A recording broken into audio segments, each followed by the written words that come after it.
What's going on, muscle monsters? Align Gonzalez here, and in this video I want to talk about full body training programs and why they're more beneficial than a typical bro split where you are training each muscle group once per week. Okay, this is especially true for naturally skinny beginners who are within their first year of training. All right, first and foremost, we have plenty of evidence showing that when we train a muscle group twice per week, we produce more muscle growth than when we train it once per week when the volume is equal, right? So if we're doing the same exact amount of work, but we split it into twice a week rather than once a week, we get more gains from training twice a week, okay? And there's a reason for this, and that reason is very simple. More elevated protein synthesis. So whenever we train a specific muscle group, right, we elevate muscle protein synthesis, which is basically where we are synthesizing protein and building muscle essentially, right? And then what happens at the 36-hour mark is that muscle protein synthesis starts coming back down to baseline. All right. If you're training, say, for example, your chest once a week, well, you're elevating muscle protein synthesis, and then it's dropping back down to baseline, and then you won't elevate it again until the following week.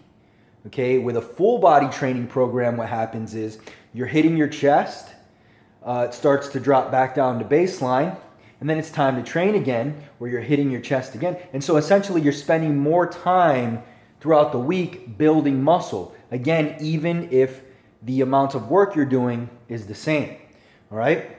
On top of that, strength is a skill. And if we want to build muscle, we have to aim for strength. And what I mean by strength is basically just progression. We have to progressively do more work if we want to continue to grow, okay? So you're going to get much better at the bench press if you're bench pressing 2 or 3 times a week, okay?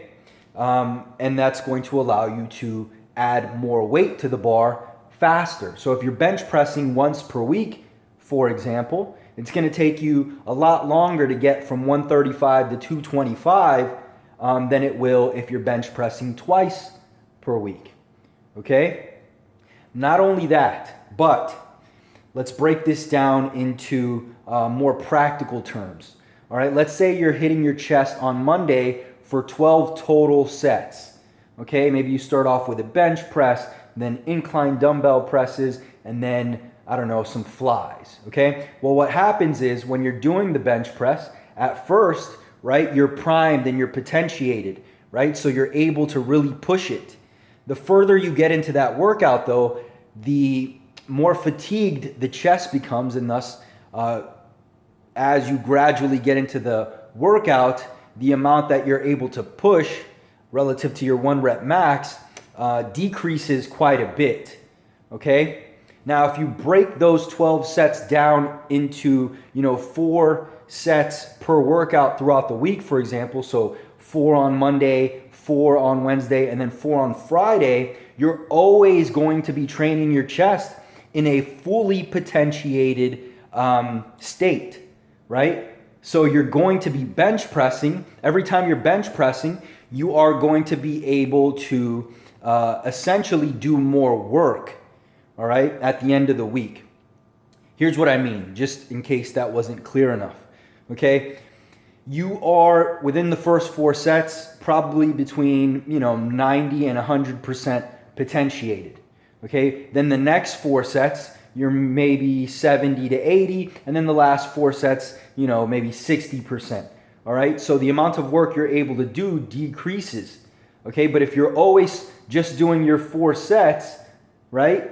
So you're training your chest while you're nice and primed and you're not tired, then obviously you're going to be able to do more total work within your same 12 sets. On top of that, we know that there's a such thing known as the repeated bout effect. So the more frequently we train a muscle to a degree, the faster we begin to adapt and recover. So if we're training our chest, again, for example, 3 times per week because we're on a full body training program, then we become more efficient at recovering. And the faster we can recover, the faster we're going to be able to progress in the gym, and the more total work we'll be able to do in a given time frame, thus allowing us to build more muscle in that same time frame. Okay? So it's really just that simple. And this is why I highly recommend that if you're a naturally skinny guy, someone who is new to training, you're hyper responsive to the stimulus. So you don't need as much volume as someone who is more advanced.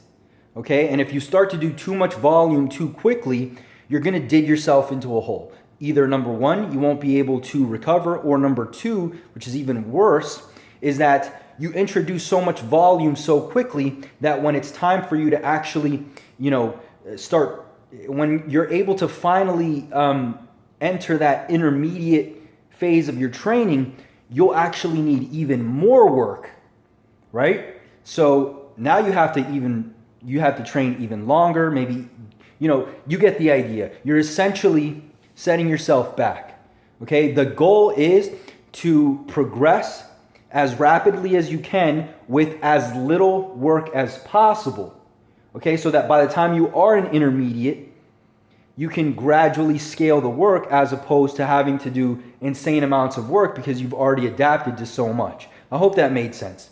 Nonetheless, if you have any questions, please leave them in the comment section. Also, if you're a naturally skinny guy, my book, Bulk Up Fast, I still have some free copies. If you want yours, all you have to do is pay the shipping. The link in the description, go there, put your name, where you want me to send it. Again, just pay for the shipping and it will be delivered right to your doorstep. I've already purchased 1,000 copies, but once those are gone, they're gone for good. That's pretty much it, guys. I hope you enjoyed. I hope you found this helpful. If you did, click the like button below. Do not forget to subscribe, and I'll talk to you in the next one. Peace.